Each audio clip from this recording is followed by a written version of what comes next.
Welcome to the show, everyone. I'm your host, Khatibi, and today we have happiness expert and the author of Hardwired for Happiness, Ashish Kothari. Before we begin, could you tell us a little bit about how you ended up focusing on happiness specifically? Yeah, it'll be my pleasure, Kat. My journey to happiness didn't actually start from searching for happiness. My journey actually started from searching for answers for what was keeping me stuck in fear and anxiety. Even though I had followed the perfect, like a good student, I'd executed on everything I'd picked up all the way from my childhood, from the world around us, on what it means, how you can be happy, right? Which was, you can be happy if you're successful. How can you be successful? You can be successful if you work hard. How do you know you're working hard? Well, you know you're working hard when you're suffering. And so, I worked really hard. I basically, I came to the US in 97 when I was 23. I had an undergrad and master's in engineering. I got my MBA along the way. And really, within I joined a firm called McKinsey, which is one of the top consulting firms, and very quickly rose to partner. And everything was fantastic externally. And I had found myself at 42, about 20 years later, with enough money, wonderful wife and son, living in a beautiful place, great friends, but really lots of anxiety. So that's really what my search began in, Kat, was like, why am I stressed, and what is keeping me stuck in fear?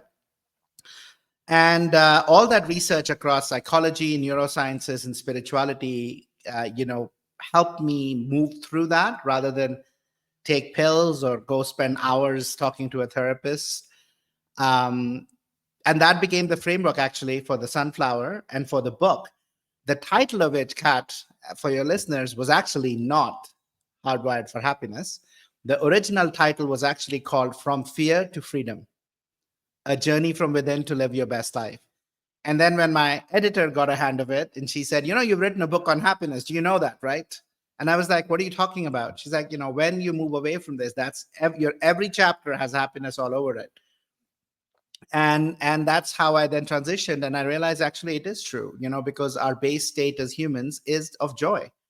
As children, we are not, we are always happy, we're joyful. Something needs to happen for us to cry, right? We are hungry if you fall down. But as adults, that's not the base state of most people. If you ask them, how are you? They don't say, I'm happy. They say, I'm busy, right? Or we complain. We get happy when something happens to us. We get promoted, we fall in love, we buy a house, we get a car, somebody compliments us. But otherwise, our state is just like, yeah, it's okay.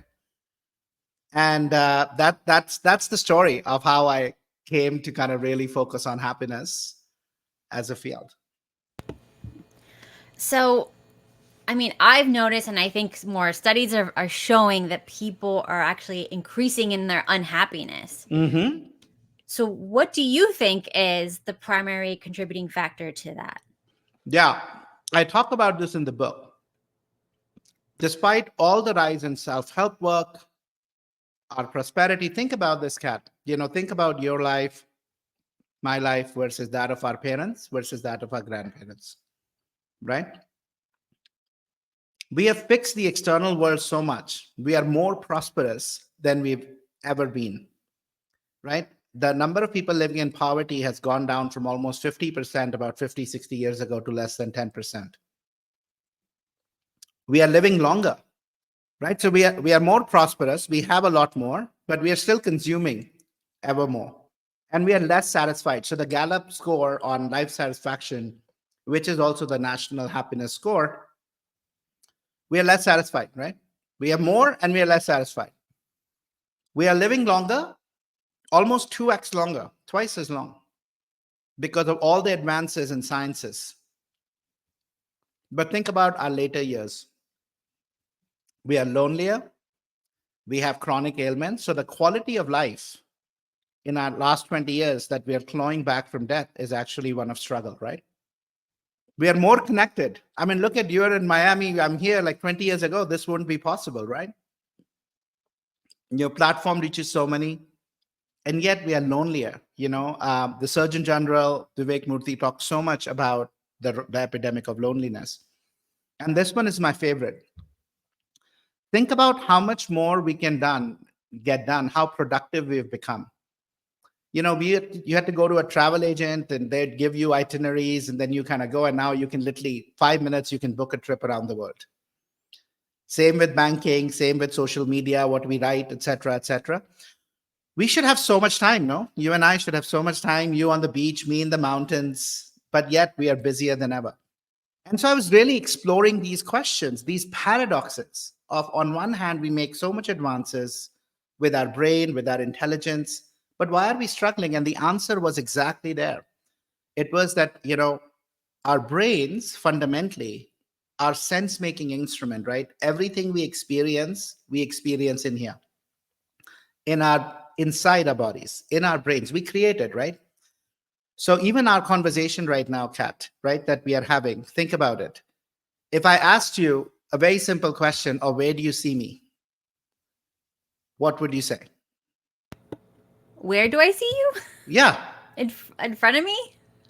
Yeah. You see me in front of me, right? But really go back to our like biology and physics, and you go into, where do you really see me? You see me on your screen. The screen is emitting light that's going through your retinas, forming an image at the back of your head. It is inverted, it's small, that your brain is interpreting as me. So where you really see me is in you. I might be on a screen here, but really in you are not, right? Your whole experience is within. Think about where you hear me. Same story. You hear me in your headphones, little audio waves, our eardrums vibrating, vibrations going in, translated into, because we're speaking in English, right? And we both understand it, hence the words make sense. If I was speaking in Hindi, or you were speaking in, I think you're Iranian, you were speaking in Farsi or another language, I would have no idea. It would just be a bunch of gibberish, right? But our whole experience, because we are conversing, it's your brain translating these sound waves into things that you can make sense of, right? So notice, even when we look at things and touch, it's the same electrical impulses. So imagine this. Have you ever seen anything outside of you? No. Right? And so our whole experience is our own projection. And that is the problem. Our brain, this instrument that's gotten us to where we are, is actually is not serving us well. And I'll tell you why that is. And I had to actually look in three very disparate fields to figure this out. So if you ask evolutionary biologists, Kat, they will tell you that our brain evolved to keep us safe, not happy. Because till 20,000 years ago, all of our ancestors were roaming in groups of 20 to 30 in the wild. We hadn't settled down and there was enough physical threat around. And we are all lucky descendants of those who could spot that tiger and either run away, or if there were enough of us, hunt it down and eat it, because we were always between starvation or being eaten, right? So we are all lucky descendants that our ability to spot danger is like full on, right? Red alert. All those who were like, oh my God, look at that flower, how beautiful that flower is. They didn't survive, right? So that's okay. And that's the reason we got to the top of the food chain, because we could predict, we could learn, that's where the tigers are, go over there, right? Etc. But look at the world we live in, Kat. How many tigers do you see? Not many. None. Right? But what we do have is threats that are just the same as physical threats, but they are threats to our psychological identity that we are constantly bombarded with thanks to news and social media. A shooting here, a hurricane here, war breaks out here, inflation, economy, like we hear these news all the time. And so we are constantly on these high alert because our brains have no way of separating psychological threats from real threats, physical threats. The second issue is that we didn't face tigers 10 times in a day, right? Maybe once in 10 days. How many times do you hear the news, something that kind of gets you to take notice? All the time. Yeah. So our sympathetic nervous system that is really designed for us to take action, fight, flight, freeze, we are constantly on. In fact, we did this research where we looked at leaders and we found many of them, 70, 80% of the day, were activated. And so when we are activated, it's a feeling of discomfort. Adrenaline and cortisol are corrosive to our body. And then we numb with alcohol, with food, with smoking, other drugs, right? So we are actually causing harm to our physical body to numb of mental or emotional discomfort. So that's the second issue, which is how frequently we are bombarded with, we're not getting a break. And then the third is, you know, 9 out of the 10 times when man met tiger, tiger won, right? How many of the threats that you hear about, that you worry about, come to fruition? Almost none.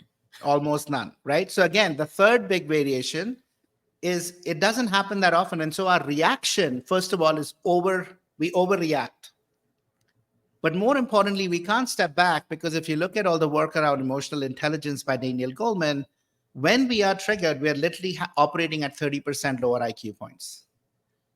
So we're just in the grip of this old limbic system that is really meant to protect us. And that's the reason, Kat, why even though we are more prosperous, even though we are living longer, even though we are more connected, even though we should be more efficient, we are in this constant hustle of go, go, go, go, go, because we just don't feel safe. We don't feel, we are stuck in fear. Yeah. So we watch the news, fear.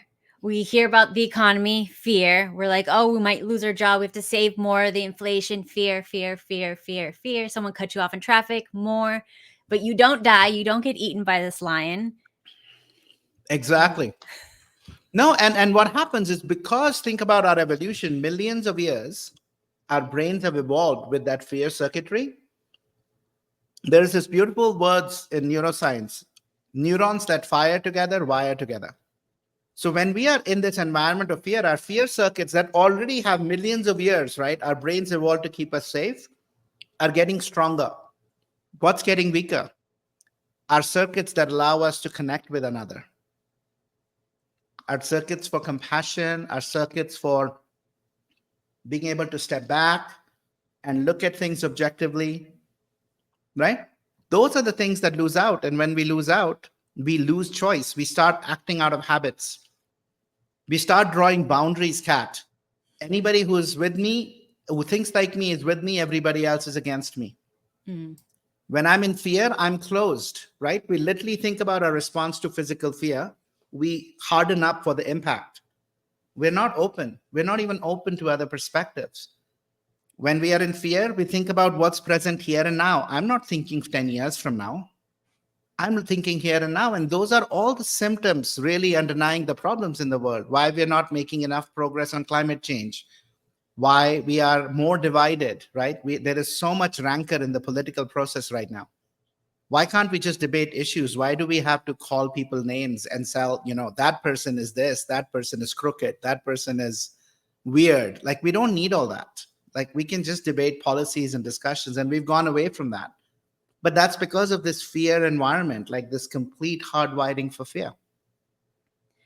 So, what do you think the effects of political and social unrest are to our collective unhappiness? I think they're quite extreme, actually, Mm. because again, right? I think there's political unrest, social unrest, combined with this horrible thing, this genie that we let out of the box, which is social media. The problem with social media in the context of this rancor and turmoil is you get, based on the algorithm, things that you believe in and are others like you believe in. So we have lost our ability to actually take the full perspective, right? So we feel more isolated, we feel more at threat, we feel our way of life, because they are different. When at the heart of it, we are all the same. We all want the same thing. Tell me Mhm.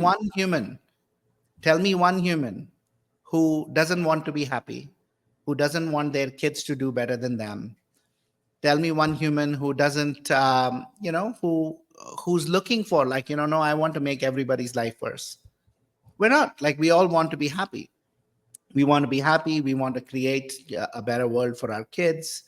But when we have this, when our fear circuits are so on, unless we do real work, Kat. And I think that's why we say, and that's why I'm not a big fan of all the whole self-help genre, because self-help genre is about what? Let me give you the next piece of knowledge. Kat, I think, if you're struggling with anxiety, I think you should meditate. I think meditation would be wonderful for you. Or I think you should be grateful. Or you should reach out and talk to your neighbor. Right? Like there is I always say in our world today, we are drowning in knowledge and advice. We are just drowning. We are completely parched for practice. Mm. We don't practice at all. There's so many people who go every Sunday to the church. Very religious community. We pray, right? They come out, and the first person who cuts them in the traffic getting out of the church, guess what they do, right? We're kind of throwing them the finger. And I'm like, you literally spent an hour in a church. The God you pray to, literally his last words before he died was, God, forgive these who sin against me. And what was the sin they were doing? They were taking his life. Somebody just cut you in front of your car. So my notion is we've known, things we need to do to live a virtuous life. Thousands of years, we've known it is in every wisdom tradition, right? I read the Quran, I read the Bible, I've read Taoism, all the Buddhism texts. They all are united. They all have the same practices. The reason why to do the practice is different, right? Christ said it, or Allah said it, or this is just kind of Buddhism is all about experience, mental experience. But nobody is saying steal from your neighbor, right? Nobody is saying accumulate more. Everybody's saying serve others. Everybody's saying, want what you have versus what you need. So we need practice. And that's what I get really, really passionate about, right? In this work, Kat, is if we can move more people to practice, because the same neurons that are firing, let's have different neurons fire so we can build new different pathways that over time allow us, regardless of what's happening out there, Kat, to control our own experience, to our own state of being. And if enough of us do that, we are the system. The outside will change too. But we can't wait for the political rancor, for the social unrest to go away for us to find our happiness. Happiness is a choice that we can make in the here and now. All of us can. So let's just say, let's put it into practice, right? I'm scrolling on social media. They're saying this political person is this and this, calling them names. The other side's calling this side names. So I would be like, I don't care about what you want to call each other. Show me your policies. Let's compare policies. I don't care about your personality issues. And just like shut down the noise. How can we accomplish that when we're driven to enjoy? Absolutely. So I think it's a beautiful one. In fact, one of the micro practices, in the course we've created is called active listening.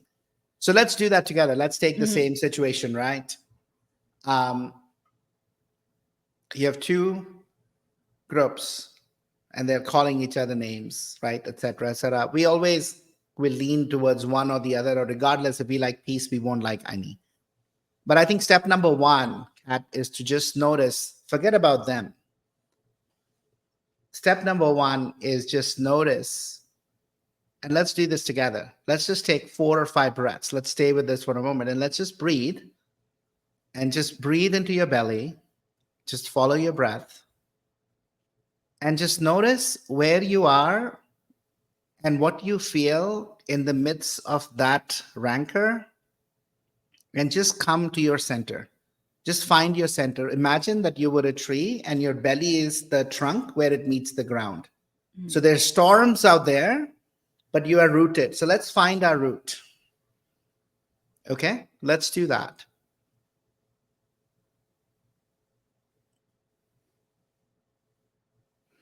Now from there, you went to the first, which is a great place. Open mind. Give me your points of view. Give me your points of view, your policies, what's underneath that. Let's actually look at it rather than you just saying, well, this is what I believe. I agree with this. I disagree. No, let's just hear it. Right? So open mind. Let's then, as we are looking at that, go to the next level. Right? So in your heart, Kat, hold love for both. Connect with what is driving why they are pushing for what they are pushing. Notice what's present. Maybe there is fear. Maybe there is anger. Maybe there is a feeling of resentment that I've done wrong. Maybe there is care for the people who they think they're serving or those are being hurt. Just scan for that from each side, open heart. And you'll notice that both the sides have suffering, right? So we can hold that place of compassion here for both. And that allows us to suspend and staying at the top level. And then let's go one level deeper. This is based on the work of Otto Scharmer, and he calls it, the third is open will, right? Open will is recognizing different thoughts, recognizing the same pain and the same level of anxiety and emotions. Open will is about thinking about the system in which we are in. Both the parties are. Both the warring factions are. And recognizing that maybe they are not about what am I doing to you or what you are doing to me, but what the system in which both of us are living. I do a lot of work. I do some work with the U.S. Olympic Committee, and we were doing a session together. And there always this conflict that can be present sometimes between different athlete groups, the central administration, et cetera, et cetera. And oftentimes because, who gets how much funds, those things come up. And I said to them, and I said, you know what? So let's look at this discussion, this debate, this kind of pie splitting thing that we are doing. And maybe the problem is that there are 5 of us and there's only 1 glass of water. Why aren't we talking about that? Why are we talking about I need half of the water because I am here and look where I operate and you need this because you have this? We're debating about who needs it more. Why are we not talking about we need more glasses? So that's the example of open will. And if we really tune into that, Pat, if we take a moment and suspend judgment and very quick and calm ourselves here, then we individually can start to be some agents of change that are operating from a deeper place. We can operate as a judge. We can operate as a compassionate service person, move to bring people together, or we can operate at a much, much even deeper level as a systems thinker to say, hey, the same thing that's happening between these two is happening everywhere else. So what's the smallest action that Kat can take or Ashish can take that starts to nudge the system? Because again, we are the system, right? And oftentimes we feel the system influences us, but there's enough of us who do our individual work, we will influence the system. Mm-hmm. Okay, so I'm thinking, I know this is like a little off the questions you gave me, but when I see people who are fighting on both sides of different, whether it's politics or social issues, whatever it would be, I think that the people that have the hardest time seeing both sides and where they're coming from are the people who are in the most fear and in the most stress and in the most projection. Like they don't even see what's really happening. They are just putting their own fears on what's happening. Absolutely. You're 100% correct. And that's why step number 1 is to recognize that that's where we are. If we are that. And if we are not that, let's say you are the one who's seeing like you're having this issue because you're full on in fear mode right now, right? Like how somebody's having an anxiety attack. Mm-hmm. Like they don't know. They're like, so what do we do? What would you do, Kat, if you found somebody who's having an anxiety attack? Probably What would you tell do? them to focus on their breath Yeah. and come to like the present moment. Yeah. You might do even something like take their hand and hold their hand, or if they're close, you might even, right, hug them. We know Mm-hmm. touch matters a lot, right? So you wouldn't first tell them to stop being anxious, Yeah. right? What will you do? You will first take an action to make them feel safe, Mm. to show them that I am here with you no matter what.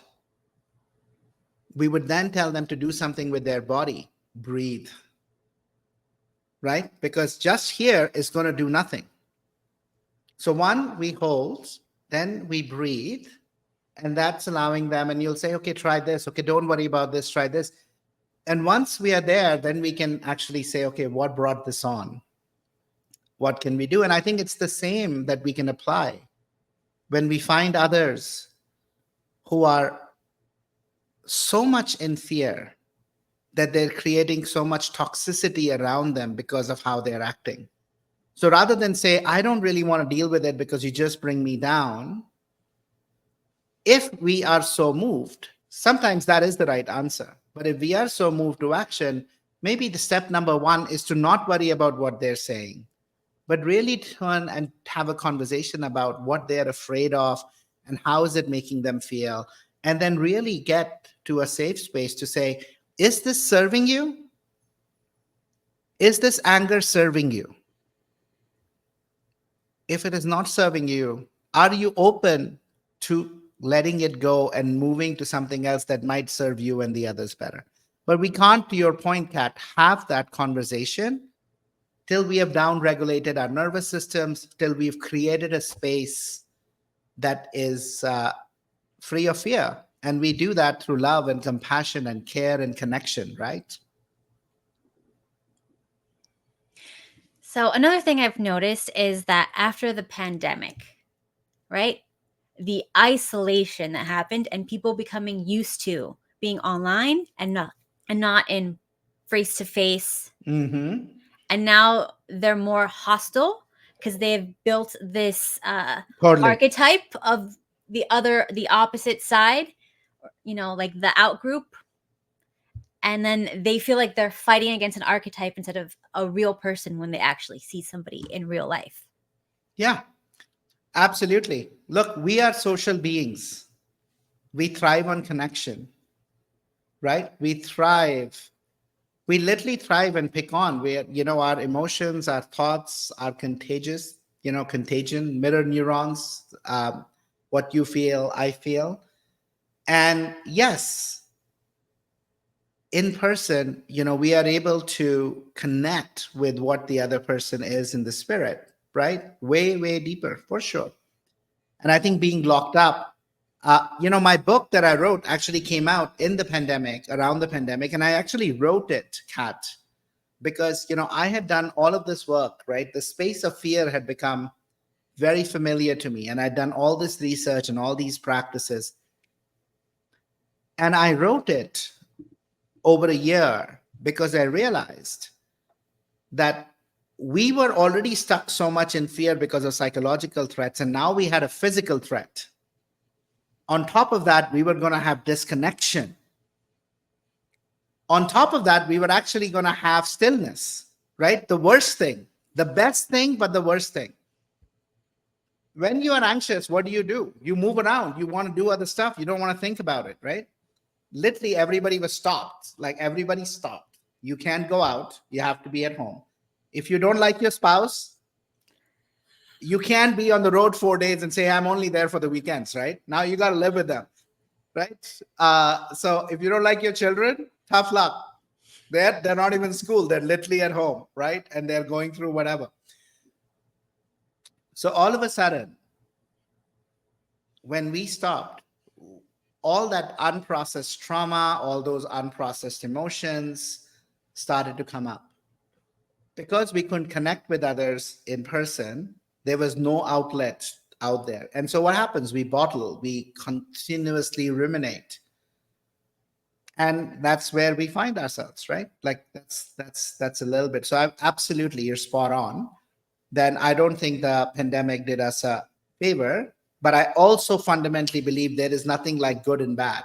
I think if we didn't have that, maybe not that many people would be on a path now that is looking for something different. More workplaces, I do think many organizations, not all, but many organizations are moving to hybrid environments. And those hybrid environments are actually better than just always be in the office or always at home. And I think that's pushed our ways of working higher. For many, not all, again, not for all, and not enough, because they saw our homes and work together. I think there are more people who are seeing the whole human than we did before. Earlier, there was this whole like, well, you come to office, I'm not interested in what's going on at home. Deal with your stuff at home, right? But since the work came home, there was no leave it at home. You are in my home. Why don't you leave? Right? And I think so. In many ways, we've actually moved forward as well. The question is, do we want to continue taking the learnings of growing, or do we want to kind of fall off? Right? Could you explain a little bit more about the sunflower model of the Yeah. yeah.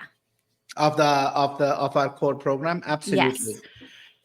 So the sunflower model, friends, is 9 practices that are grounded in right? They're grounded in the science of psychology and neurosciences. That you'll find that they're strongly at scientific evidence.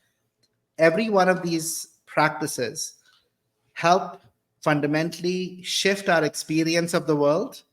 The experience of the world shifts because there are later changes in our neural pathways, right? Our amygdala shrink, our brain structures change. But you know what? Each one of these, as I mentioned, will be in no matter what wisdom or spiritual traditions you follow. At the heart of it, at the heart of the sunflower, is awareness, self-awareness. The Temple of Apollo had 2 words at the base on the stairs. Know thyself. Know yourself. Who are you beyond all the labels? Who are you if you are, like, your name is Kat? You might say, I'm a woman. That's your gender. I say, who are you? You say, well, I don't know. I'm young. Okay, that's kind of just where you are. I live in the US. That's where you live. I'm originally from here. That's where you came from. But who are you really?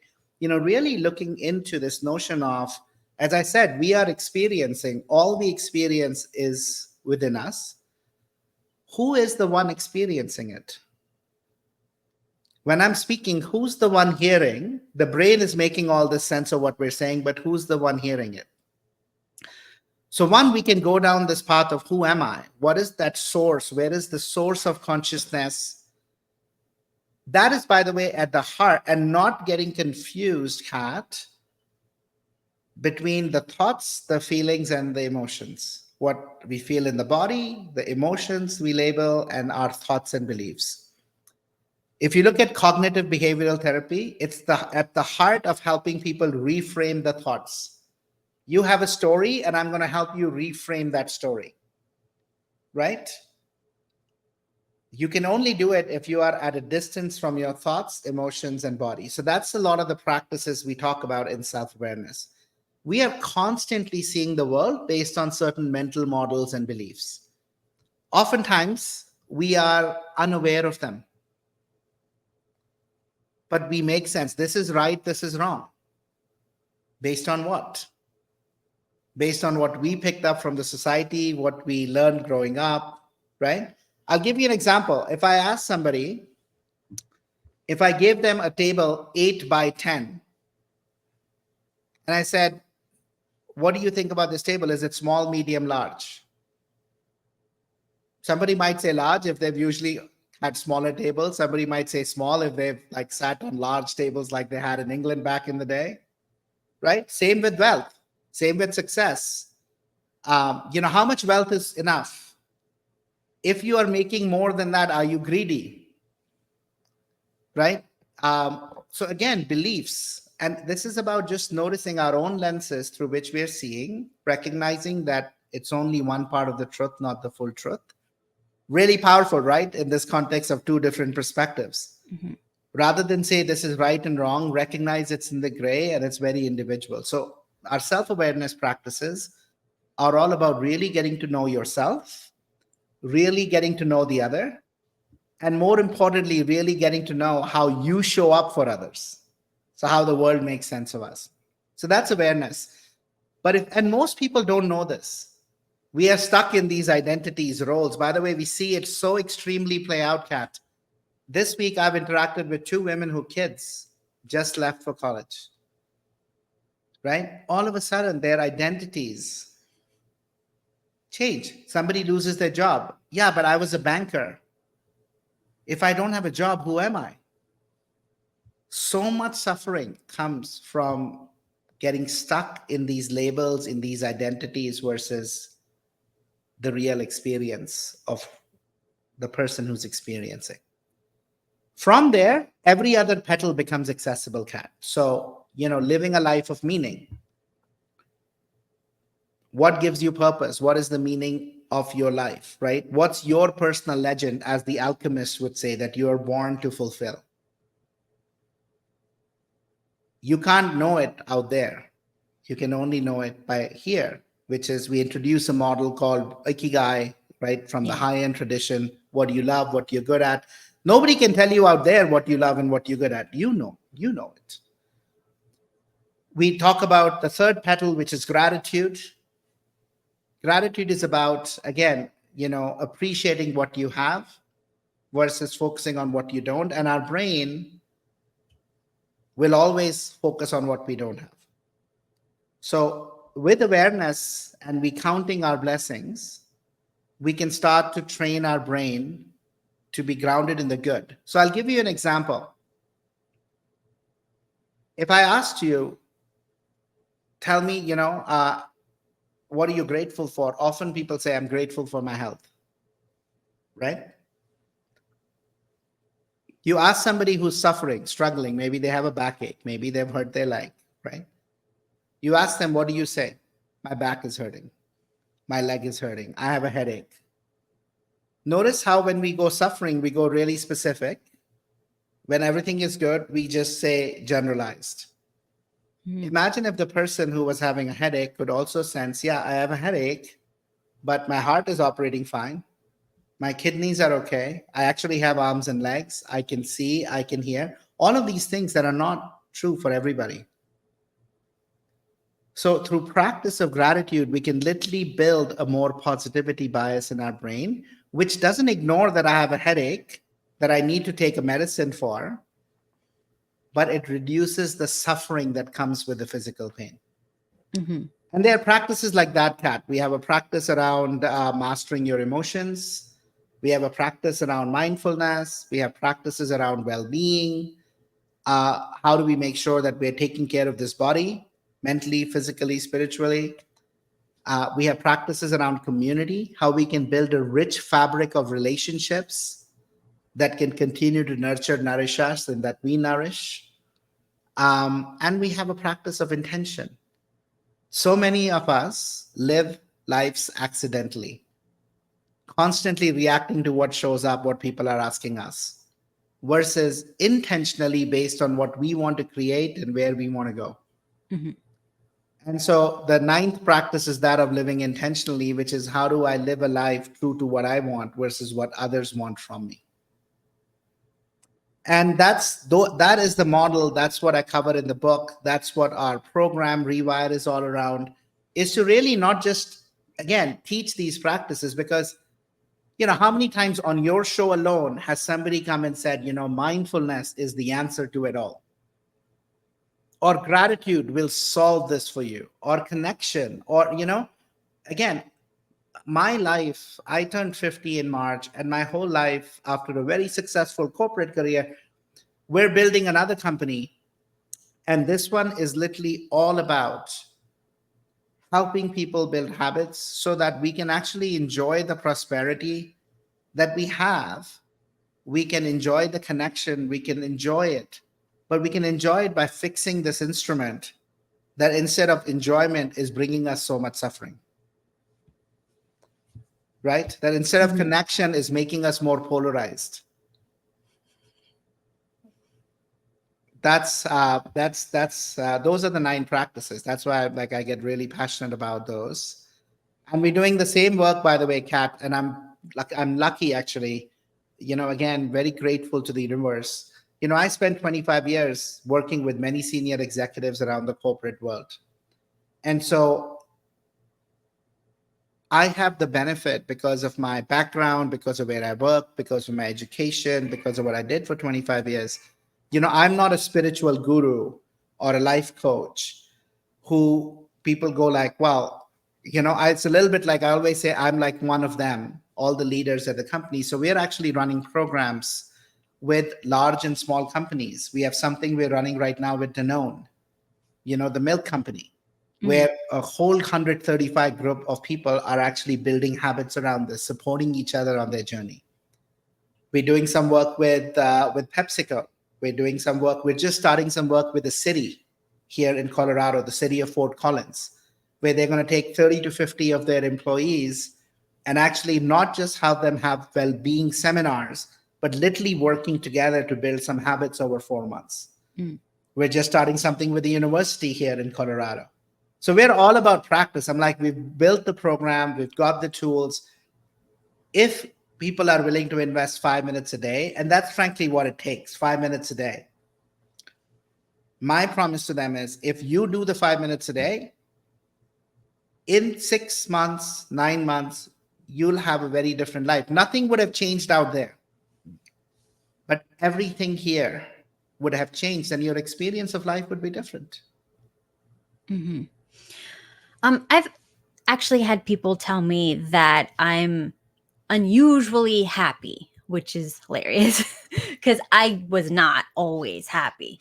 But I Yeah. think for me in my life, it was like I had a lot of chronic pain when I was younger. I had a lot of things going on in my personal life. And then when I got out of that, I really appreciated the contrast of that. So that, like, it was just like, this is great, you know?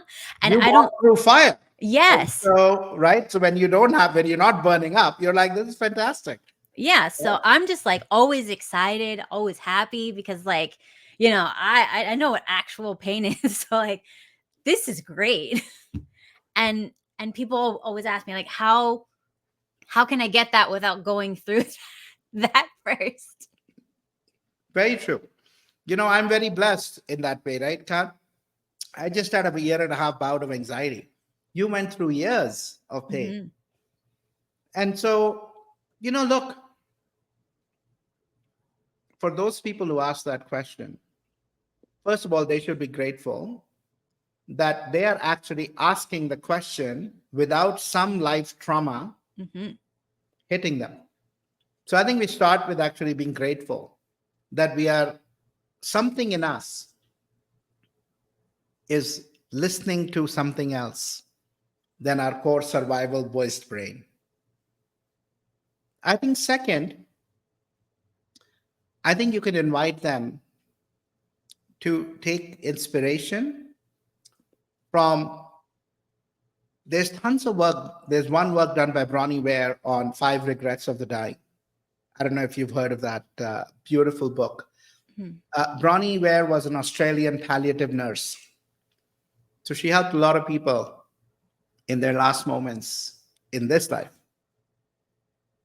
And she found these 5 regrets. And you can ask people to say, hey, think about if you have any of these regrets or the path that you're on might end up there. Here, any guess what the 5 regrets are? Uh family, maybe having a family. Uh I don't know. Travel? I don't know. Here were the five most common regrets. Okay. Yeah. I wish I hadn't worked so hard. Mm, Second, I wish I'd stayed in touch with my friends. mm. Third, I wish I'd let myself be happier.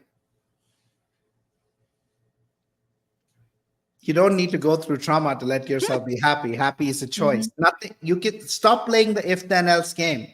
If I get this, then I'll be happy.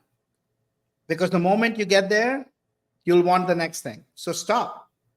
Fourth, I wish I'd lived a life true to myself versus what others expected of me. How many of us are living up to the expectations of others? And we put all of what we want away, right? And fifth was, I wish I'd allowed myself to truly express my emotions. So many of us taught, don't be emotional, keep it down, right? It's not, and we just live into that. So you can ask them to say, hey, listen, here's the most common, here's the research, here's where most of us end up. Which of these you think you have a chance of falling into? And then I always say, Kat, the third one that moves them to action always is following. I always say, just do a life, let's just do a life assessment. Um, Look at your life and imagine you had 4 dials. You decide what the 0 and the 100 mean. The 4 dials are wealth, health, love, and meaning. Wealth, health, love, and meaning. Take wealth. 100 might be a million, 100 might be 10 million, 100 might be 100 million, whatever you want. You decide what you want that will give you the life you want, right? We know all the research, more money doesn't necessarily make you happier, only up to an extent. So you decide. Same on health. Maybe your aspiration is, I really aspire to be a triathlete. For somebody else, I wish I can just walk. Again, I'm not judging. You decide what is your well-being health goal. Love. I wish I had 3 friends. For some, I wish I was popular and I had 80 friends, whatever. Again, I wish I had 100,000 social media followers. I wish I had 5. I'm not judging. Your life, you decide. You decide where you are and then distribute 168 balls. 168 balls is 24 times 7. That's the number of hours we got across all the different activities. And we have a life dashboard. In fact, one of the things, Kat, if your listeners want to, if they go to happiness.com/gifts, they can go and download some of this, right, for themselves. And I just say, do the assessment. Do your own assessment objectively. So often we don't look at our life and where we are and what we want it to be. So just do it. You don't need to go through a tragedy. A friend of mine lost his 7-year-old son. Another friend of mine, his wife, he really evaluated his life after his wife got cancer. Somebody else lost his job. Like, he was the CEO of a really big company. This was kind of his crowning moment. A year later, he's gone. Right? You don't need that to happen for you to then step back and evaluate. Evaluate it now. And from that place, research, you'll come up with an answer on what you need to do and the changes that you need to make. And just choose one change and start to do that. Right? In a quarter, evaluate how that's going and then start to make another change. We don't need to change everything, all of it at the same time. That's really good advice. And I think people should really go check that free gift out, because a lot of people offer free gifts, but I think this is probably the most helpful one to people's lives. Yeah. happinessquad.com/gifts. You can go in, register, do the dashboard, and it'll give you your own answer, and I literally say, shift one ball. Shift one. Don't try and shift 10 of them. You're going to not do it for more than 3 days. You'll go back. Just shift one ball. one thing, if you're like, hey, you know what? I wish I'd stayed in touch with my friends. Call a friend. Call a friend every week. One call. Hey, I'm thinking of you. Want to check in? Maybe you'll meet up. Maybe you'll meet up for coffee or drinks. Or it doesn't matter. You just call it. I have a very simple practice, Kat, that I almost do every day. I've done this for over 20 years, which is I keep track of people's birthdays and I call them on their birthday. It's a 5-minute call. Half the time I do not even reach them. But, I always hear back. I feel good because I reached out. It's a point of connection. We don't, in the social media world, we just say, hey, happy birthday. We don't even write it. It shows up. Somebody has happy birthday, click the button, right? It just is a very powerful way to be connected. So that's one small thing that I do. I'm in touch with people I've worked with for over 25 years, right? If we work together, we're in touch and we're doing things together in some shape or form. So find your little thing that will move one ball in the direction you want. And then once you feel that's happening, then move the next ball. That's really good, easily done, actionable advice. And yeah, I mean, as someone who is probably more happier than most, I do that. I actually will once a month, I'll send a text to a friend, like explaining like how grateful I am that they're in my life. And when they want to hang out, let me know, blah, blah, blah. And nobody gets annoyed by these texts. Everybody's like, oh my gosh, yeah, like we should hang out.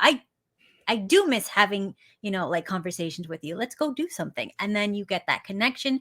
And so many people go, I don't have any friends. Nobody calls me. And I'm like, what are you doing? Exactly. That's okay. Reach out, right? Reach out. Yeah. No, I think these are little things. I'm curious, Kat. I mean, you obviously had, you had quite a painful journey through your younger years. And I look at, yeah, I can see you glowing. And I can see, your deep inner beauty and joy. It's very clear, right? I'm sure you hear this all the time. It's very clear on your face. So what have been the lessons you learned, Kat, in your own journey through your life that have now become second nature, that have become habits for you, right? They can be around the sunflower. You can use that as a structure, or you can use reflect on what you do almost consistently. What are Yeah. those routines that have helped you be who you are? Okay, I don't know if this is good, so you tell me after, but this is just what I do. It could be like oh no, don't do that. That's not the right way to do it, but this is what I do is like let's say somebody comes to me with a problem, stuff like that. Like I'm just like, you know, like so and so did this to me, and so said this, and blah blah blah. They're spreading these lies about me. I'm like, oh, well, maybe they're just going through something. Just don't worry about it. Like that's my first reaction. Whereas when I was younger, I'd be like, oh my god, how could somebody do this to me? And I'd ruminate about it, and I'd feel bad, and then I feel like the world is against me, and I have to defend myself. And I'm just like, yeah, I don't care. Like if somebody's going through something, I wish them well. And like that's the most I think about it. And then if they come back and they're in a better mood and they're not mean, I'm open arms. It's fine.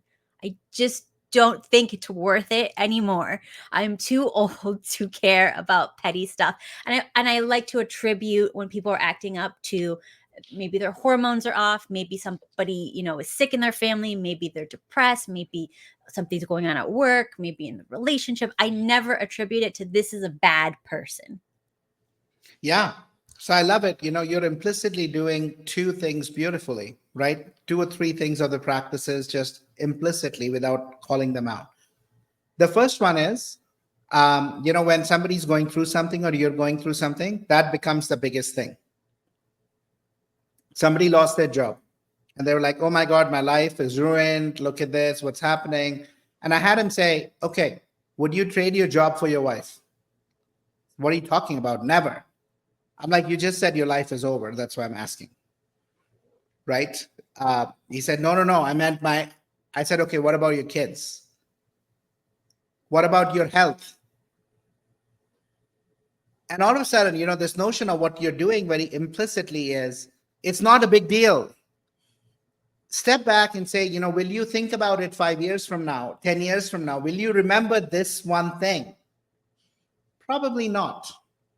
Is this going to really change? So you're really implicitly in that moment rather than get involved in the drama, seeing the picture, noticing the actor and saying, hey, you're just an actor, but step back, look at the picture. This is only scene 1 or scene 20. It's, we're still got like a long movie to go, right? So that's the first thing you're doing, which is beautiful. I would call that the practice of awareness and perspective taking. And then the second thing you're doing, Kat, so beautifully, you said, hey, I don't attribute it to the person. Compassion, empathy. Maybe there's something going on. I'm curious. What else might be making them do this? Right? Again, something in those moments when we have that, when we are struggling, compassion is not the standard response. The standard response is, Kat's a villain, I'm a hero. Let me tell you how bad you are. How could you do this to me? You're so blah, blah, blah, blah, blah. We're not going to, I know that Kat is actually really good. Oh my God, what is going on? Maybe she's having a bad day. Maybe there's something else that is out there, right? Maybe she's just distracted, right? Or maybe what she said, she didn't mean, and I'm interpreting again. We interpret based on our own belief systems, right? What we are sensing. That literally might not be. Have you ever said something to somebody and they said something back and you said, oh my God, that is not what I meant. And they were like, oh, I thought you didn't mean X. So I think those are things that you're just naturally doing, Kat. Mm-hmm. Yes. Yes. And the beauty is we can train. I think that's my whole thing, right? You do it naturally, or maybe you learned it along the way. Even this notion of gratitude, you were like, I was in so much pain that now I don't have pain. I know how much better I am right now. And hence I'm grateful, right? So again, these are the things that I think we can train, because when we practice, our whole thing is with practice, we want people to move from knowing to doing. And if we do it long enough, we become it. Where now you don't have to, somebody comes to you and say, wait, let me look at this practice and will this really matter? That's your response, right? That's what I mean by becoming. You've become that person. You've become a happier person.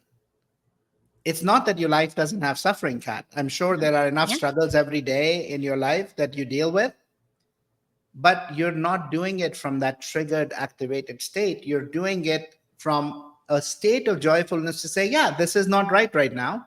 That's okay. I'll work through it. You're free from all the emotional drama that we create that only makes it worse, not better. Yes. Makes us less capable to handle it, right? Yes, definitely. And yeah, so this was good. Very good. I think people will get a lot from this. The last thing I want to say is another thing that I do, and maybe you can give me your thoughts on it. Yeah. So like whenever someone, let's say, is angry or they're fighting with me, I always assume first that they are afraid of something.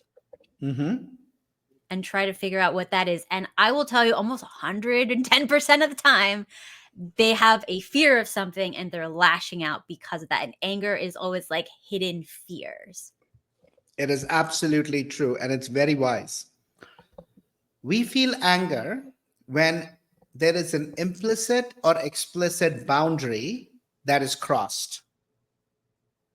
It's a boundary that we create. Within that boundary, we feel safe, right? So I might angry because I posted on your post and you didn't reply. Or I texted you, you didn't reply, which means you don't care about me, which means I don't belong.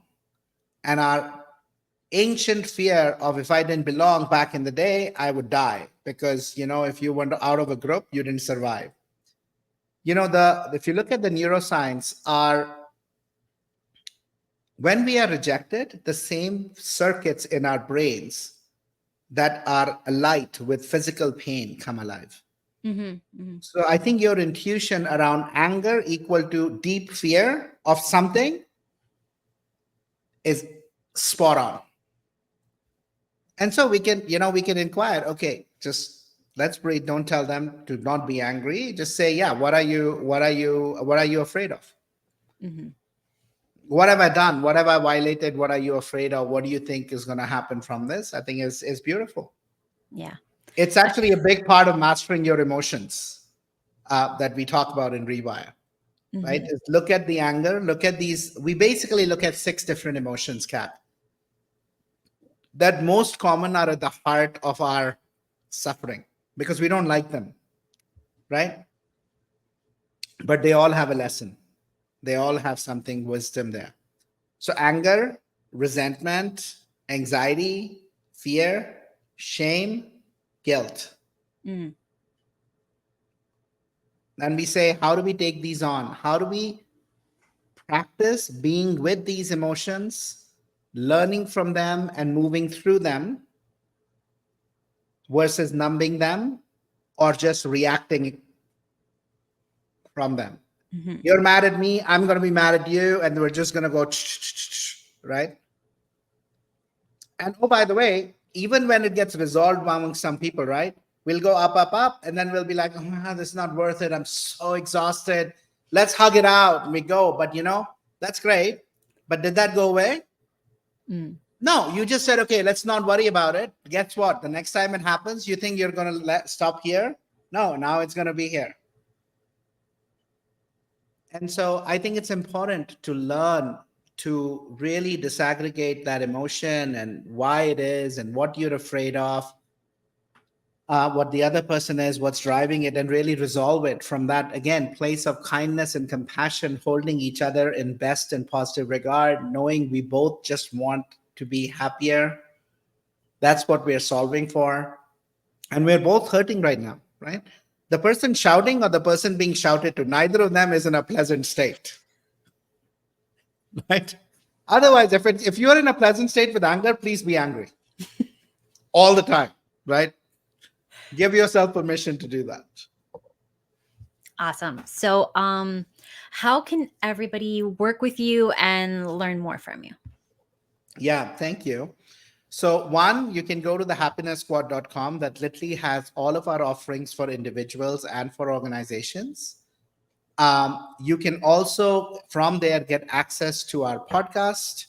It's a Happiness Squad podcast where we every week have experts around well-being and flourishing organizationally and individually. It's mostly organization based. So if you're like, how can I live these practices in the day to day? Because Kat, that's a big part of the micro practices and the work I'm doing.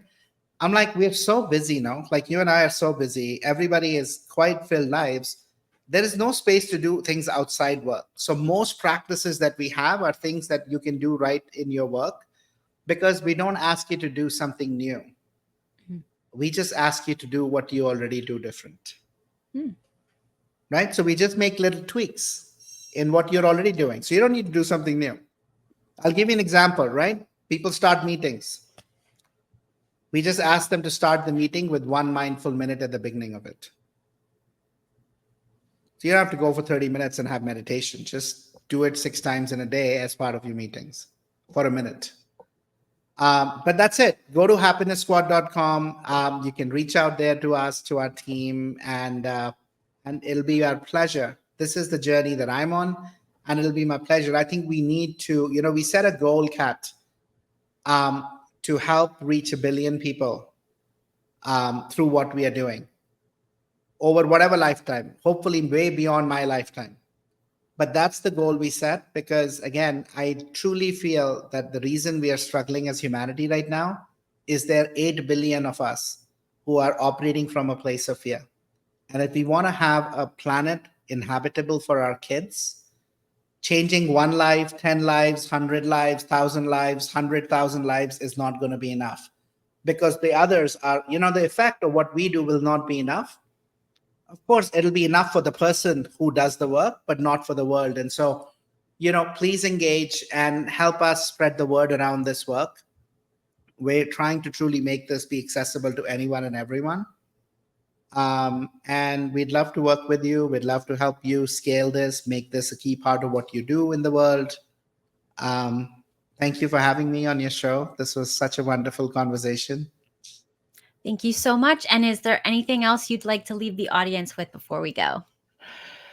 No, nothing else other than reminding you that, happiness truly is an inner game.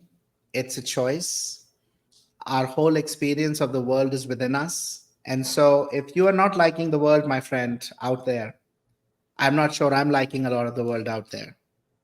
Don't wait for the world to change.